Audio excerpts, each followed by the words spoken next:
Magandang umaga po sa inyong lahat. Narito na yung ating final update sa bagyong si Ineng na lumabas na ho ng Philippine Area Responsibility kaninang alas 4 ho ng madaling araw. So narito po yung update natin as of September 6 ngayong Miyerkules.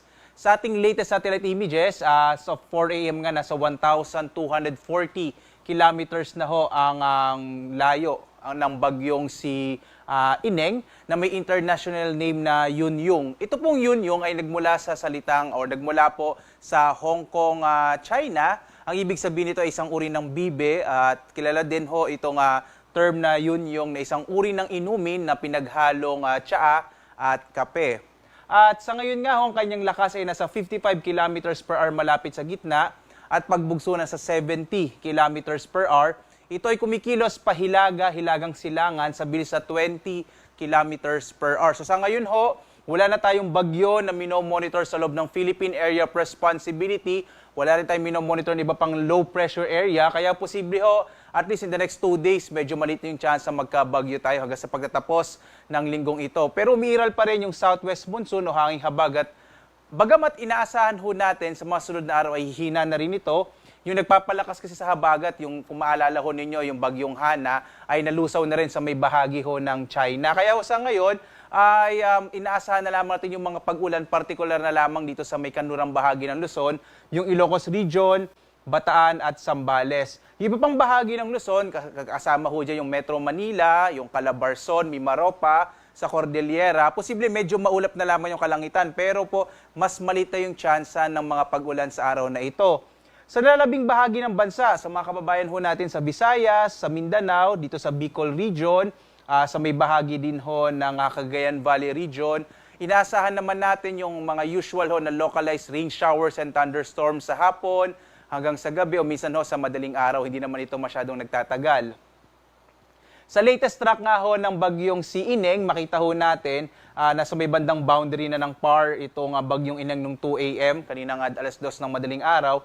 At alas 4 nga, tuluyan itong lumabas ng ating boundary. At mamayang alas 2 ng hapon, nasa mahigit 1,400 kilometers east, northeast na to ng extreme northern Luzon. So nasa labas na nga ito ng Philippine Area of Responsibility. Hindi na natin ito inaasahan na makakaapekto pa sa ating bansa at hindi natin ito inaasahan na magpapalakas pa ng hanging habagat.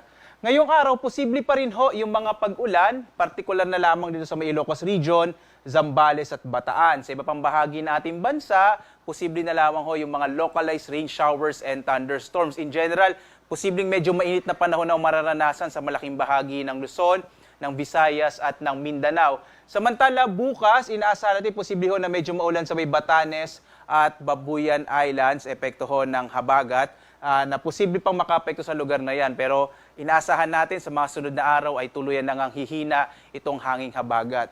At patuloy pa rin tayo nagpapaalala, bagamat humihina na ngayong hanging habagat, sa mga lugar pa rin na posibleng may mga pag-ulan, partikular na sa Ilocos Region, Bataan at Zambales, posible pa rin yung mga biglaang pagbaha o pagguho ng lupa, lalo na kung ilang araw na kung inuulan yung bahaging ito ng ating bansa. May nakataas pa rin tayong gale warning, bagamat nabawasan ho ito. Itong bahagi ng western section ho ng Luzon, itong area ng Ilocos Norte, Ilocos Sur, La Union, Pangasinan, Zambales at Bataan, at yung ilang area ho ng Batanes at yung northern coast ng Cagayan, medyo maalon pa rin yung karagatan, kaya delikado pa rin maglayag yung mga maliit na sakyang pandagat at maliliit na mga bangka, kaya iwasan muna pong pumalawot dito sa bahaging ng mga baybayin ng ating bansa. At patuloy ho namin kayong inaanyayahan, meron pa rin tayong mga updates para po sa gale warning. Posible ho mamayang alas 5 ng hapon, maglalabas ho tayo ng isa pang update sa ating gale warning at gayon din sa mga weather advisories na pinalalabas ng ating ahensya.